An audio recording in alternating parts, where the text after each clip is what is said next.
আজকে আপনি বলছেন আমাকে আক্রমণ করছে, আক্রমণ হলে সেটা ভুল কাজ, হওয়া উচিত নয়। কিন্তু আপনি তো কি করেছেন, মানুষ তো সেটা ভুলে যায়নি। মানুষের মধ্যে ক্ষোভ বিক্ষোভ থাকা অস্বাভাবিকও না, কিন্তু সেই ক্ষোভ বিক্ষোভের এই এইভাবে তার উপর আক্রমণ, সেটা নিশ্চিতভাবেই কাম্য নয়। ওই ডিমই তো ছুঁড়েছে। আপনি বলেছিলেন না ওই ঐশী ঘোষে যে ওর মাথা ফেটেছিল? কি বলেছিলেন আপনি? একটা মাথা কথা তাতেই এত? তো মাথাও ফাটেনি, এ তো রুমালে রক্ত দেখা যাচ্ছে না, তাতেই এত? ঐশী ঘোষের মাথা ফেটে রক্ত বেরিয়েছিল,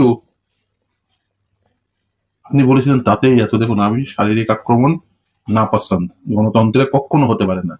গণতন্ত্রে কখনোই শারীরিকভাবে আক্রমণ, গণতন্ত্রে কখনোই মানুষের গলা টিপে ধরা, এটা কাঙ্ক্ষিত নয়। আর যারা ধরেন গলা টিপে, যারা আক্রমণ করেন, তারা শেষ কথা বলে না, শেষ কথা বলে মানুষ।